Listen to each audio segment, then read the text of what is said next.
We're picking up, I believe, page 51. And if I remember correctly, we left off with my drawing the analogy between what Frodo says when he says, I wish it need not have happened in my time, to George Bush on 9/11. Did I do that? Okay. Just making sure. So, Gandalf, so do I, and so do all who live to see such times. But that is not for them to decide. All we have to decide is what to do with the time that is given us. Okay? Do you think that got through to Frodo? I'm seeing some head shaking and a lot just doing nothing. Those of you who think no, why? And I'm probably going to ask you to drop your mask when you speak, because I'm having a real hard time, especially hearing through masks. Why? Why don't you think Frodo picked up on what Gandalf is trying to say? Yeah. So when I feel like, and I've seen the movies, I haven't read the whole book, but from what, so far how much I've read through chapter 4, and Frodo gives me the vibe of very timid. He doesn't seem very confident, and when Gandalf says this, I would expect him to be like, okay, we've got to rise to this challenge, we've got to take this ring, and we've got to run with it. Right. And he doesn't. He's like, oh my God, oh my God, oh my God, oh my God, oh my God. He's scared. He's not confident in what he's doing. You know what I mean? So that's kind of why I think that he's not taking this and being like, okay, we've got this. He's still kind of leaning on other people. He's requiring the assistance of everybody else to be able to make sure that he can stand on his own 2 feet. Okay. And I think you're entirely right in all that. Why do you think Frodo is that way?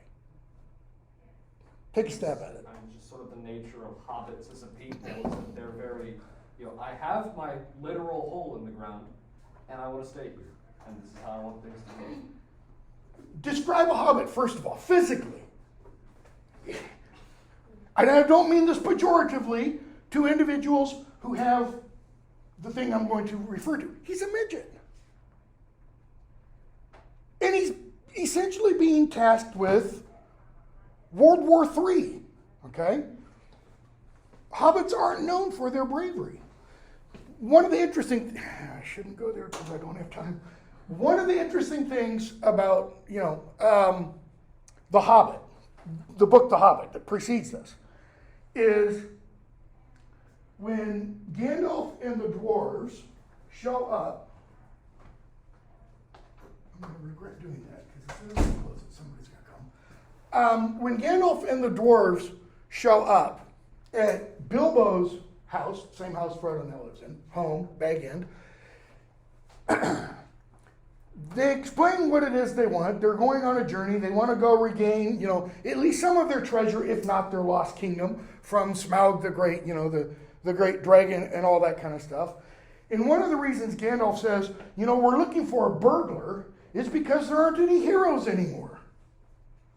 The heroes have all gone off to fight, he says, dragons and such, and they're all dead. What did I say? Okay? Well, one of the things you learn in the course of that novel is heroes come in all kinds of shapes and sizes. Bilbo, who is hired, literally hired, he signs a contract to be a thief, turns out to be very heroic. He does things only heroes would do, and it has nothing to do with a weapon. Nothing to do with the weapon. Okay? So, when Gandalf says, yeah, I wish it didn't happen now too. Okay, Frodo, in my time. What's Frodo's time? So far, he's about 47, 48 years old.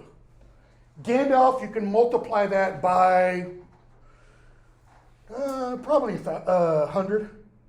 He's at least 4,000 years old, maybe 3,000, okay? And in one sense, I don't want to give it away yet, he's a hell of a lot older than that. Should I give it away? No, I gotta wait. I gotta wait until at least the Two Towers. So, he says, but that's not for them to decide, right? We don't get to decide when we're born. We don't get to decide who we're born to. We don't get to decide into what bodies we're born, so to speak. Because if I had a choice, I would have chosen one with better genes for my knees, okay, or shoulders, or half my other joints. He says, here's what we have to decide. What are we going to do with the time we have? Period. What does that imply? That it's limited. Okay, it is limited. If you think you're not going to die, newsflash, you're going to die. It might be today, God forbid. You might get hit by a car on the way home. Whatever could happen, okay? Hopefully it's long off in the future. Our time is limited. What else does it imply? We have to do something. What can we not do? Sit and do nothing. Because what happens around us while we sit and do nothing? The world passes us by. Okay, it could be the world passes us by. The world does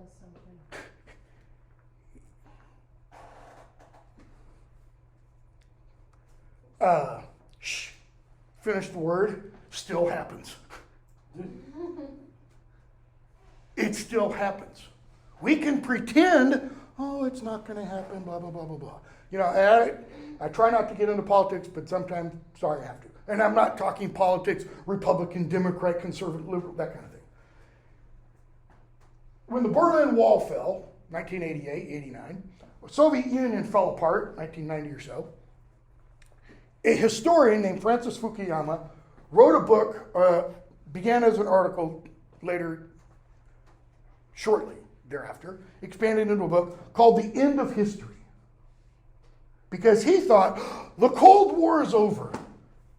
The history that dominated the world for roughly 50 at least years is now done with. And we're going to enter an age of, and he used the term, this new kind of global awareness, where we'll all kind of get along and work for this global oneness of humanity, blah, blah, blah, blah, blah. Well, what happened pretty soon thereafter? Iraq invaded Kuwait. They weren't on the whole globalism thing. They were on the, we want that thing. Okay? Yeah, the world came together in the coalition against, okay? And then what happened after that? Fast forward 10 years. Okay? And we had 9/11. Actually, but terrorism began long before. You know, terrorism is part of human nature. How so?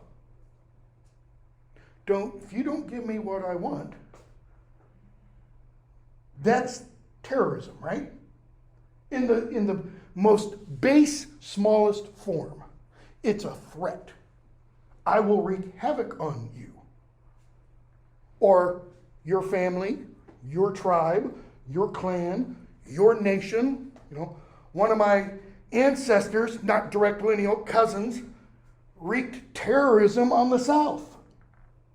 And he had good reason to, and I'm not talking, you know, War of the States versus slavery, not that at all. I'm talking military strategy. He had good reason to do so. He wanted the damn war to end as quickly as possible. He knew the way to do that? Break the will of the South. So, starting in Atlanta, going to Savannah, burn it all. Burn it all and sow salt into the ground.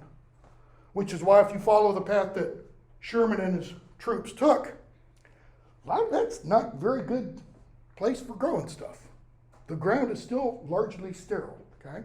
So, Gandalf's saying, we got to do something. So we have to decide what it is we're going to do. And already, Frodo, our time, even with this crappy mask with all the guts ripped out, I can't get enough breath. Already, Frodo, our time is beginning to look black. What's he mean? It's definitely getting bigger. It's like the tunnel is closing. You better get a move on. Could we use what Tolkien, talks about, the applicability in that forward and address, I don't know, some current issues right now? Well, if you're in Kabul, Afghanistan right now, and you want to get out, time was pretty black. Especially if you're not already in the U.S. confined area of the airport. Because if you're a U.S. citizen and you're not in there now, you're screwed.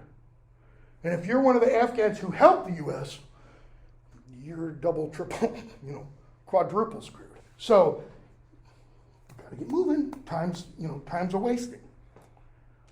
The enemy is fast becoming very strong. Notice that tense, present progressive, it's happening right now, Frodo. But what's happening in the Shire right now as he's sitting in Frodo's comfortable little hobbit hole? Do they have CNN and MSNBC blaring what's going on the other side of the world? Nope. What are they doing? What they normally do. Eating, drinking, smoking weed, having fun. Pipe, tobacco, not the other kind of weed. He says we should be very hard put to it, even if it were not for this dreadful chance.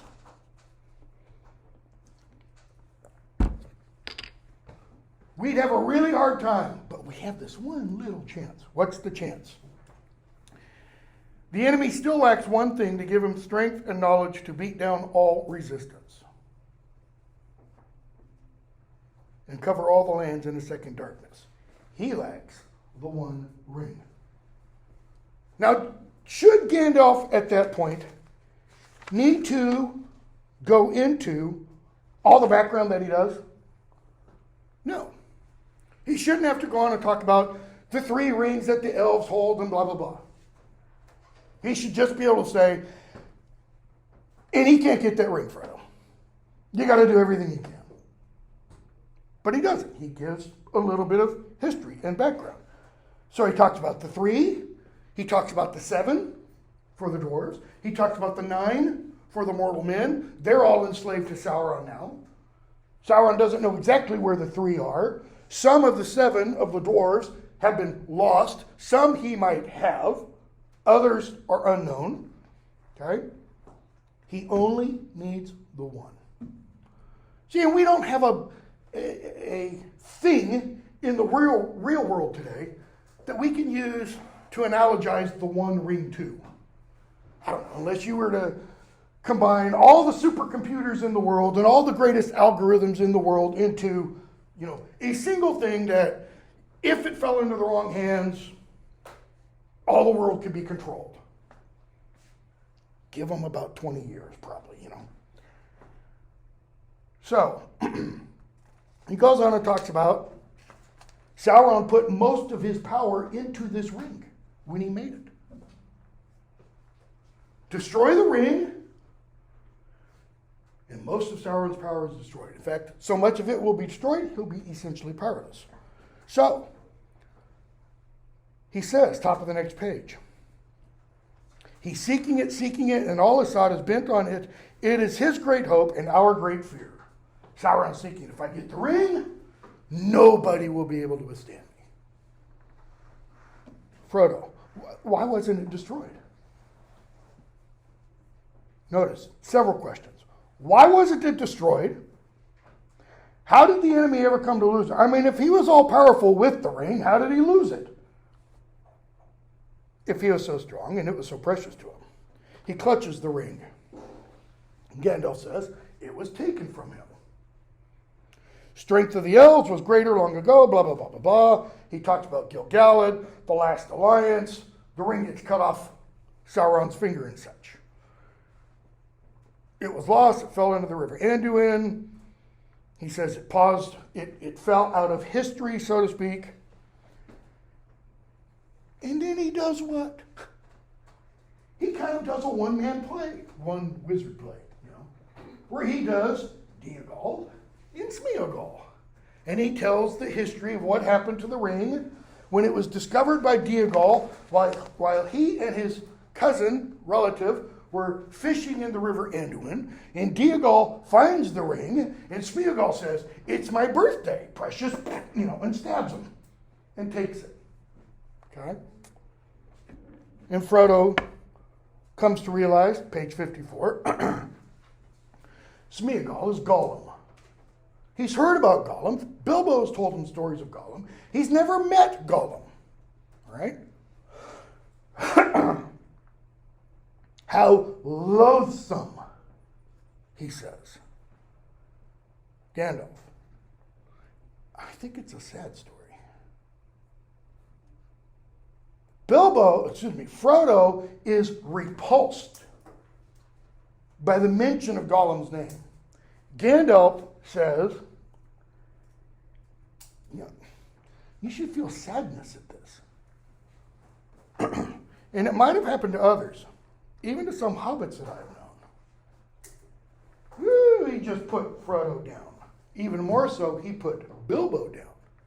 He's saying, what happened to Smeagol could have happened to Bilbo. And it could still happen to you, Frodo. I can't believe that Gollum was connected with hobbits. What an abominable notion. Why can't he? Because it's so just un-hobbit-like to be a little mountain troll creature thing. Okay. Why else? I think you're right. I mean, as far as that goes. Why else? Why do we have to say Hitler was a homicidal maniac? Or as some people say, was demonic? So that we can distance the humanity from him.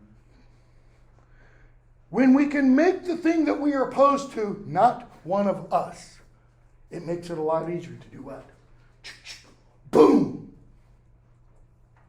Look at the history of warfare throughout humanity. What does one side always do to the other? What did the United States do, for good or ill, for right or wrong, in the 1940s? We weren't fighting the Japanese. We were fighting the Japs, the Nips. In Vietnam, we weren't fighting the North Vietnamese. We were fighting the Gooks. See, Japs at least is an abbreviated form of Japanese. Gook has nothing to do with North Vietnamese. Okay? We were fighting the Jerries, shortened form, or the Krauts. Okay? The South became just known as the Rebs. So you try to dehumanize because it's a lot easier to kill things that aren't human. He can't accept Gollum was once like he is. Gandalf, it's true all the same. That is, you might have trouble believing it. Doesn't matter. It's still true. Okay?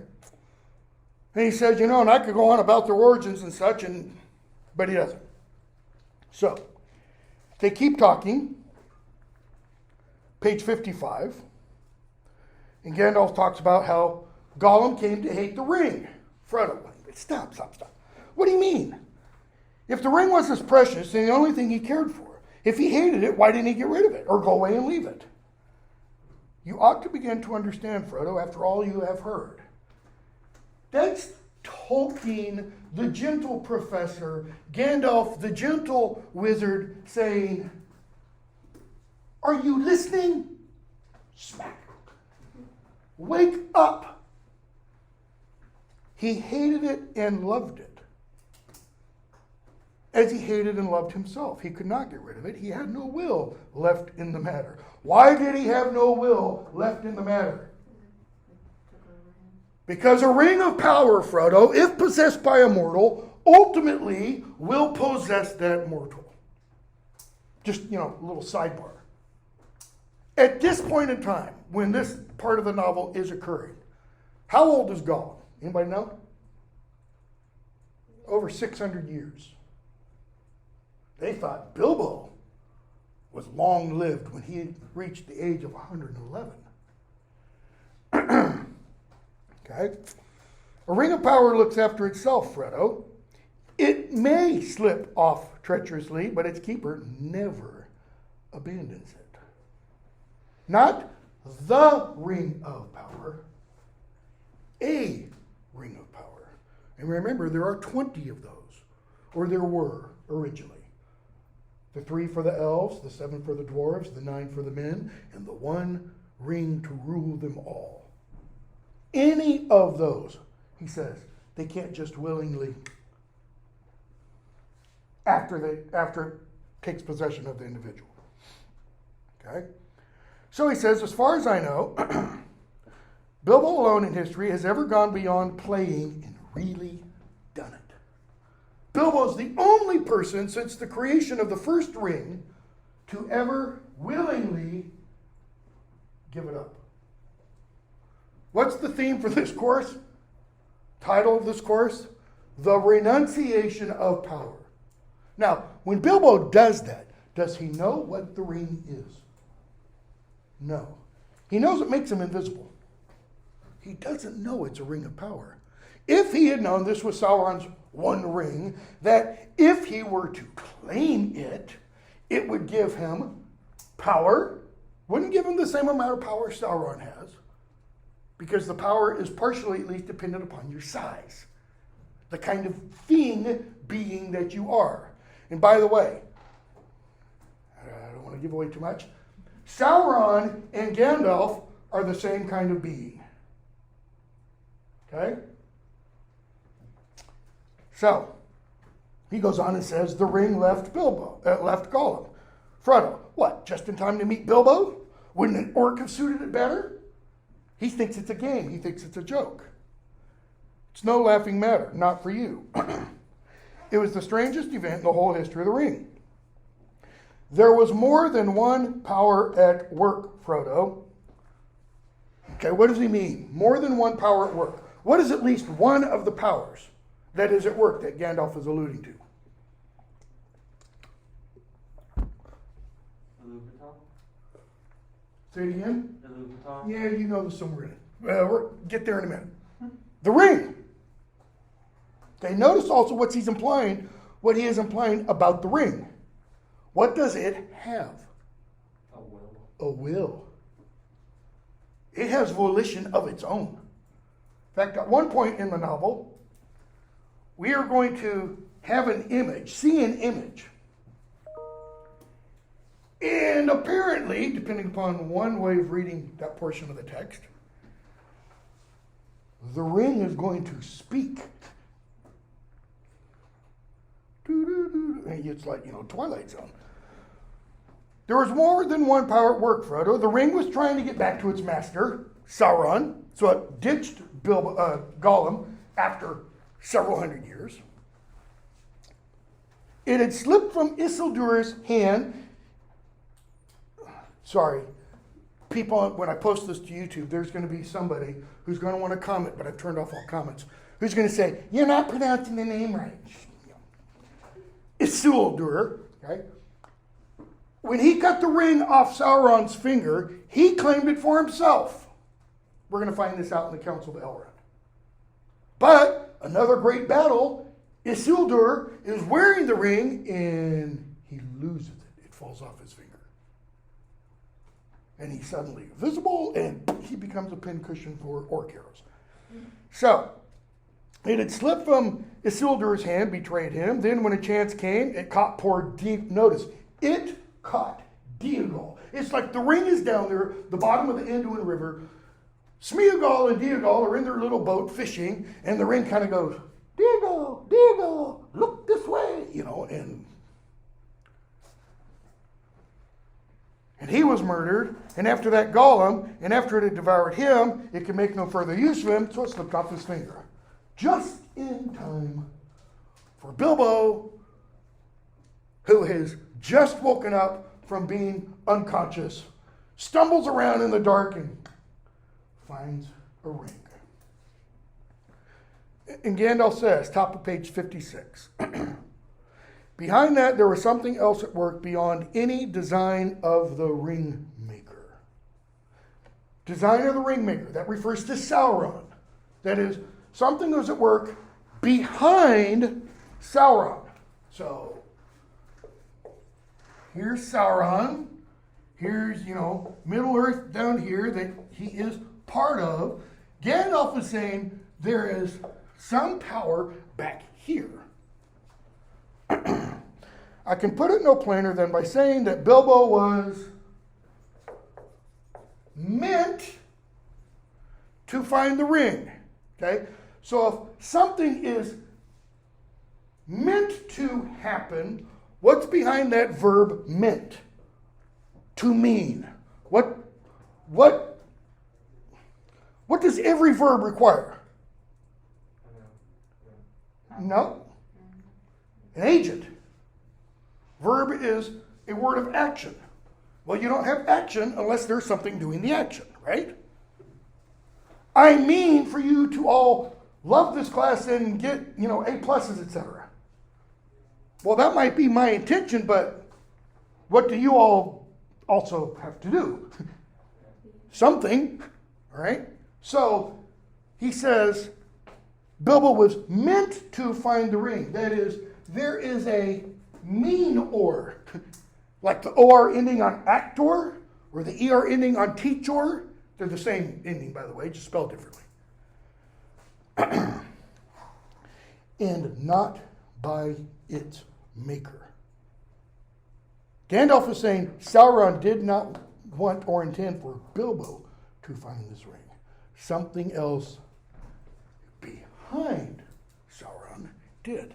That is, something more powerful than Sauron. And I don't know his name, he referred to Iluvatar. Okay? Iluvatar in Tolkien's cosmology is God. Eru Iluvatar. Okay? The God who created Arda.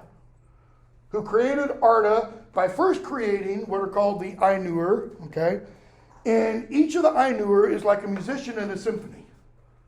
But they each have their own score to play. And it's not the same score as the other Ainur play.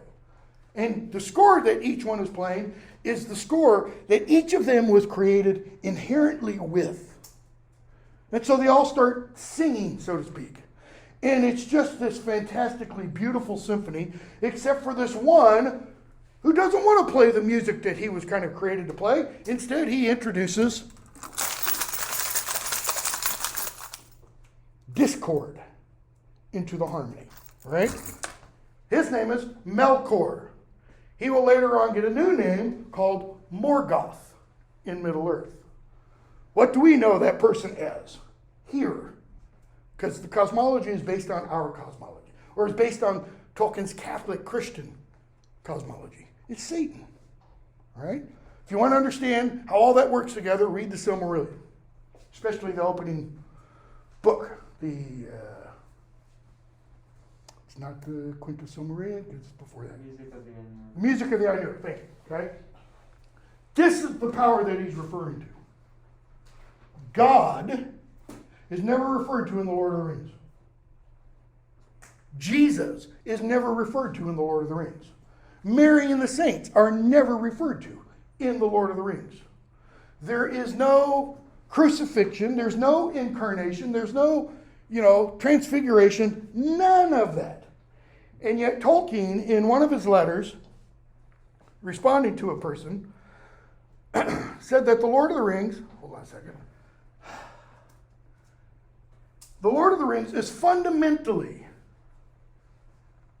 a religious and philosophical work, more so in the revising than in the creating. That is, when he first started writing the stories, it was all about the stories. But the more and more and more he revised it, more and more he started to realize this kind of religious trapping gets woven into the very atmosphere. But there are no prayers except for exclamations to one. I don't have time for all this. except for exclamations to one of what are called the Valar, the gods that exist in Valinor, okay? The west of the world, it's such. Elbereth Gilthoniel. Elbereth, the queen of the gods. Her husband is Manwe. He's the king of the gods, etc. Think Jupiter and Juno, Zeus and Hera, because that's kind of the roles they have, all right? So, Tolkien goes on, Gandalf goes on. Bilbo was meant to find the ring and not by its maker, in which case you also were meant to have it. Meant. What does that imply? Not only that there is a me and or, what else does it imply?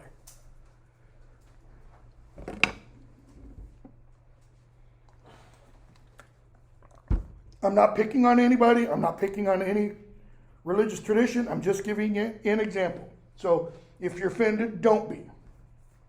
Has anybody ever come up to you and said, God has a plan for your life? Follow these 4 spiritual laws, and that plan will ultimately be fulfilled. Okay? That's kind of what's implied. You are meant to do this. Have you ever asked yourself, what's my purpose? Why am I here? If you haven't yet, you will at some point in your life. You will have something happen, and you're going to ask, there's a famous song in the 1960s, what's it all about, Alfie? And it's, what's the purpose of life? Why are we here? Okay? You were meant to have this, Frodo. That kind of implies this is Frodo's meaning. And that may be an encouraging thought. How could that be encouraging? You were meant to have, let's put it in our world terms, Satan's trinket. Something that, assume for the moment you acknowledge that Satan is real. Satan exists. Only he's not out there. He lives on a spot of land on the planet. You have something Satan wants. You, in fact, have something that belongs to Satan. And that should be an encouraging thought. I don't know about you. No, not encouraging at all. It is not, Frodo says. I still don't understand you. Do you really know it all, or are you guessing? Ooh, do you really know it all? Gandalf looked at Frodo. His eyes glinted. Whenever in the novel anybody's eyes glint, not a good sign. You don't want somebody's eyes glinting at you. Steel glints. When it hits other steel, it shoots off sparks.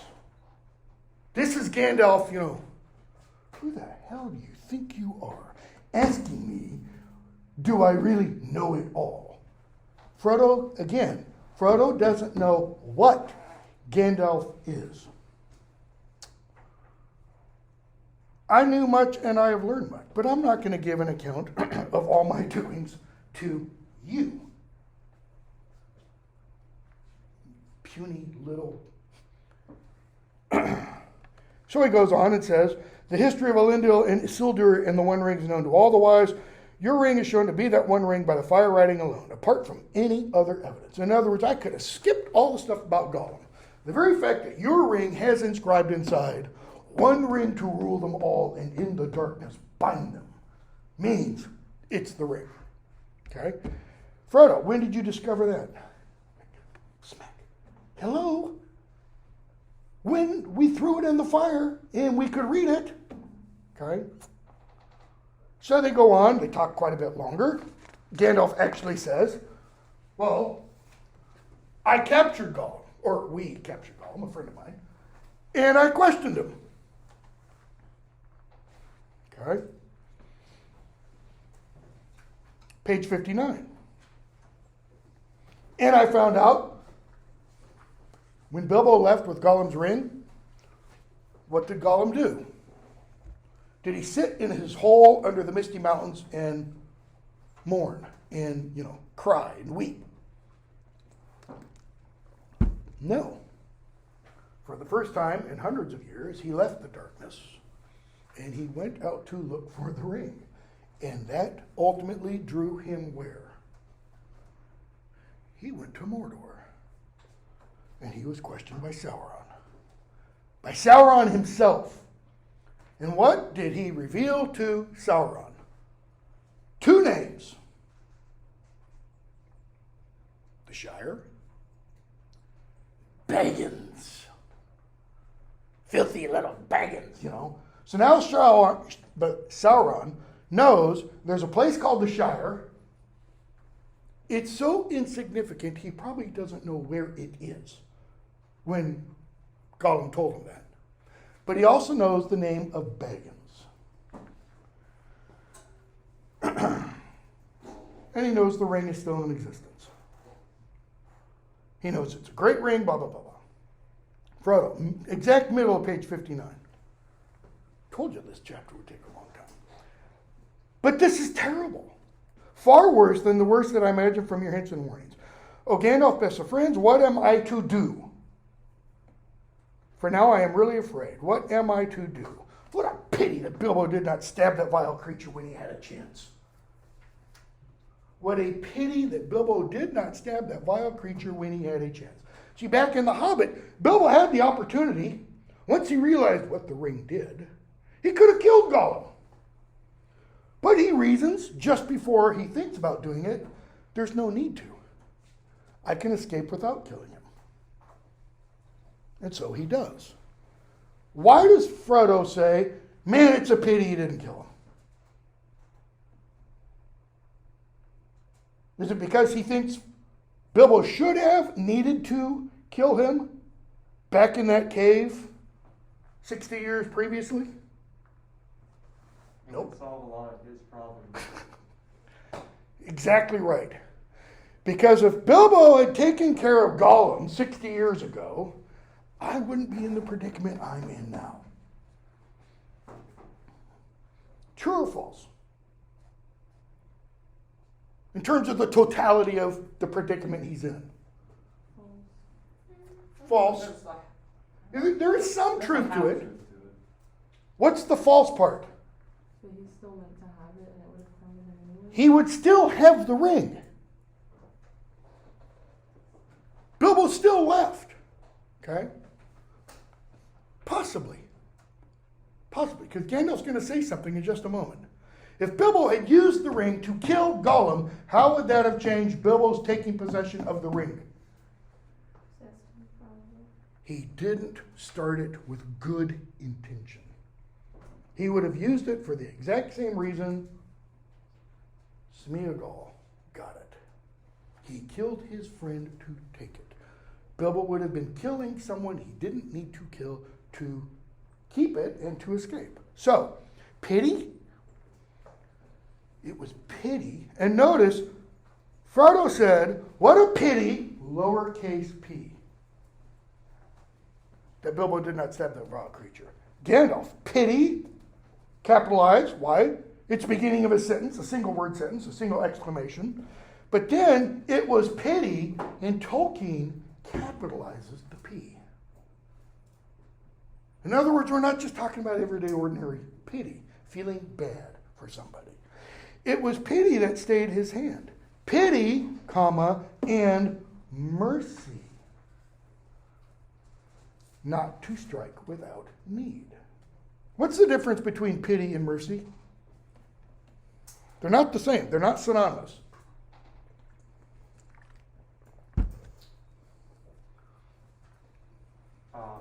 Mercy is not giving someone something that they deserve. And pity is feeling bad for somebody because of their plight. Okay? So, one is a feeling, one is an action. Pity is feeling bad for somebody, feeling sorry for somebody.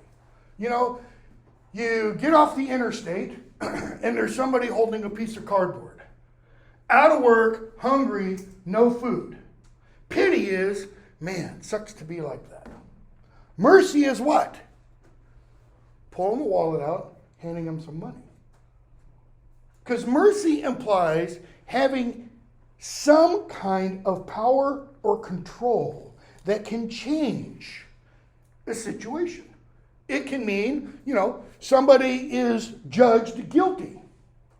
Well, a judge has discretion as to what kind of sentence to give. The judge might be hard-nosed and throw the book, give them everything. Or a judge might say, it's first offense, learn your lesson, I'll let you go. Or probation of some sort. He says it was pity and mercy not to strike without need. And he has been well rewarded, Frodo. Be sure that he took so little hurt from the evil and escaped in the end because he began his ownership of the ring so, with pity. Okay, what's Gandalf trying to do there with those words? As Schwarzenegger said in some movie, hear me now and listen to me later. Or listen to me now and hear me later. That is, hear these words and let them sink in later. Be sure he took so little hurt from the evil. What's the evil? The ring. And escaped in the end. How did he escape? He left it for Frodo. Why? Because he began his ownership of the ring so, with pity. He's trying to drill into Frodo's head. You better show some pity. Or let's use another word. You better show some grace. Okay? I'm sorry, but I'm frightened, and I do not feel any pity for Gollum. Okay, Frodo's opening up. He's being honest here. Why doesn't he feel pity? Because he just wet his pants. He's scared to death. Literally. Nearly scared to death. It's because of his fright that he doesn't feel any pity. Gandalf, you have not seen him. And we're told Gandalf broke in. What does that mean, broke in? He interrupted him.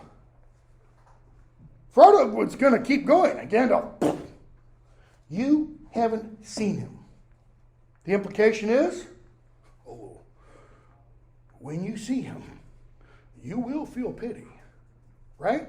It's really easy to get on the computer, read the news and stuff, sit in your armchair, sit at your desk, read about something that happened somewhere else, and think, dead, dirty, rotten SOB ought to be dead. Without understanding everything, without maybe seeing what actually occurs, Because 9 times out of 10, when we see something recorded on one of these, what are we not seeing? Everything else. We're seeing only what got recorded. We're not seeing what happened before. No, and I don't want to. I don't want to see Gollum. Why not? He doesn't want it. He doesn't want to feel pity. It's a lot easier to have your enemy be what? An image of your creation in your mind. Than it is to have to come up face to face. Okay? In fact, we're going to see a character later on in the novels who's going to experience death in warfare firsthand. Who's never experienced death in warfare before. And this person's kind of going to have an epiphany. And is going to wonder, was that guy really bad? Was he intentionally evil? Or was he just following orders? Had he been told lies by his leaders about what to do. You know, I shouldn't go there. I won't. I don't want to. I can't understand you. Do you mean to say, I've got 10 minutes, that you, in the elves, because Gandalf told them, once they captured Gollum, they left him in the power of the elves of Mirkwood. He's imprisoned. So that you, in the elves, have let him live on after all those horrible deeds? What are all those horrible deeds? List a couple of them. What are the horrible things Gollum has done over the last 600 years? Murder people. Murdered people. Murdered his cousin. Probably others, though we're not specifically told, other than orcs. Okay? And in Tolkien's world, orcs are totally okay to kill.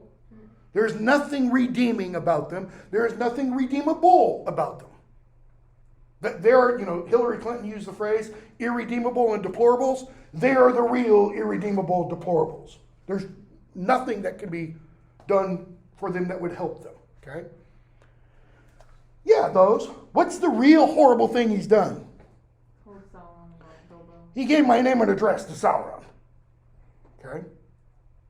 Now, at any rate, he is as bad as an orc. And think of everything I just said about orcs. And just an enemy. The most important word there is just. Because what does it mean? That's sort of dehumanizing thing from earlier. He's only an enemy. What is the purpose of an enemy? To be vanquished. Okay? What is, if you have an enemy, a real enemy, not like your political opponent, a real enemy, what do you do to enemies? You kill them. You don't negotiate, you kill them, period. Because then they become what? Once dead, not an enemy. The dead don't hurt you. While they're still breathing, an enemy. He deserves death, Frodo says. What has Frodo just made himself into? The judge. Judge and jury. Is he willing to, press the switch, pull the trigger, drop the noose? Gandalf. Deserves it? I dare say he does. Frodo, you're right. Gollum deserves to die. Many that live deserve death. That is, death is what they have coming to them. But then Gandalf totally turns the tables. And some that die deserve life. Okay, now I am going to get 12 Marines and 1 Navy medic were killed yesterday. They didn't deserve to die. One of the true things said by Biden was they were heroes.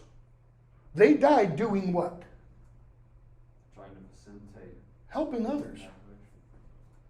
Whether one is a Christian or not, one can kind of appreciate the words that Christ said. No greater love hath man than to give his life for another. Well, that's what they did. Did they intentionally go out there going, yeah, I'm going to sacrifice? No, but it was part of the job description. Many that die deserve, some that die deserve life. And then you get the $1 million question. Can you give it to them? Can you bring back the dead, Frodo? That's even asked of Albus Dumbledore. Not can you, Albus Dumbledore, but can so-and-so still be alive? And he says, alas, there is no spell that can reawaken the dead. Can you give it to them? It's a rhetorical question, obviously. then do not be too eager to deal out death. Does he end right there? No. In judgment. If you're on the front lines of a battle, what do you have to do? You got to fire. You've got to deal out death. But that's not death in judgment. That's death in war. There's a very, very big difference. Then do not be too eager to deal out death in judgment. Why? For even the very wise cannot see all ends. What's he mean by ends? Finalities? You know, like the end? What else does he mean by it? Possibilities. Okay, 'cause that's implied there. If I talk about, what is the end of this phone? Well, you'd probably say, first of all, it doesn't have an end because it doesn't have a beginning. What's the other kind of end?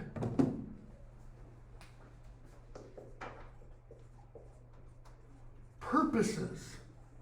The end of something is its purpose. What was it made for? What is the end of this? It has only one purpose.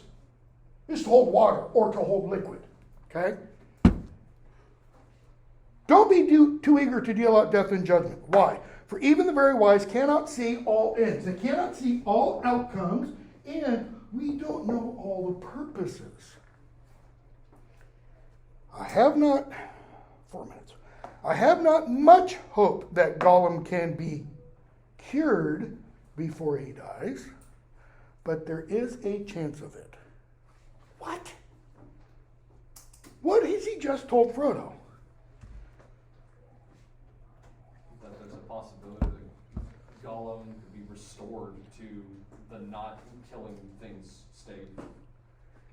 Cured implies what? It's a sickness. He's sick.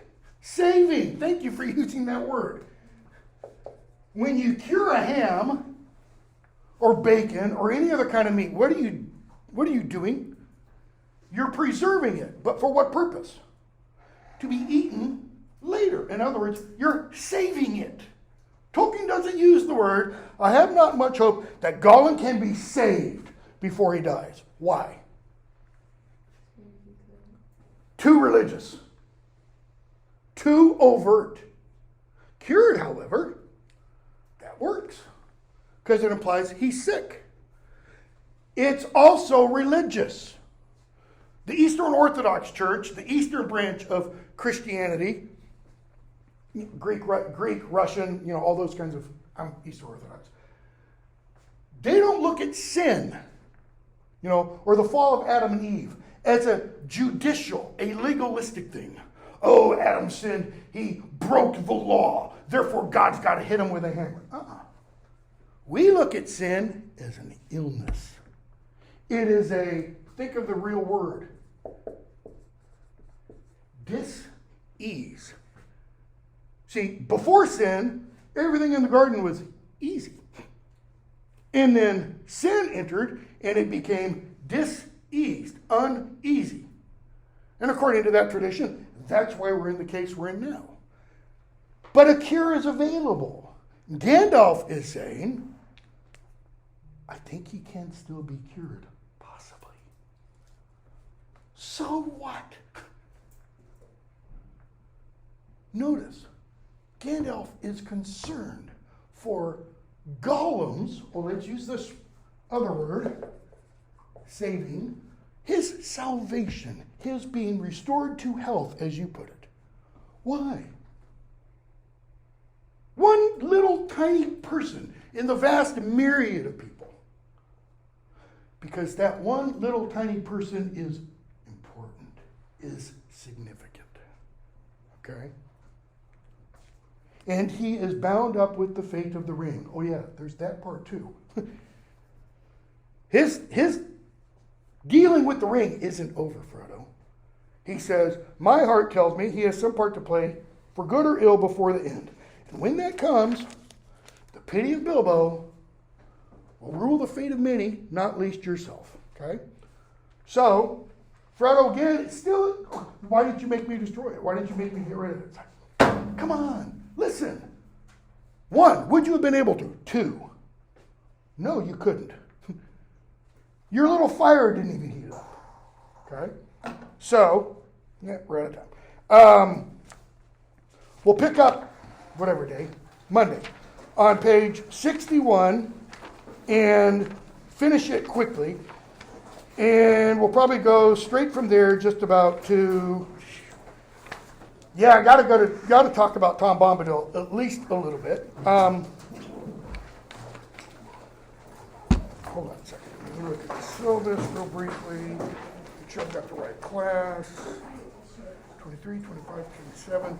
So we're supposed to finish Fellowship of the Ring on Monday. If you can finish it. We definitely will not finish discussing all of Fellowship on Monday. Sorry, not Tuesday. On Monday. But try to finish the book. All right? I haven't put any quizzes up because I lost all my data on one of my computers. Yeah. Stupidity on my part, partially. Stupidity on Apple's latest upgrade, partially. Well, yeah, that's your first mistake. Yeah, that's your first mistake, Apple. Thank you.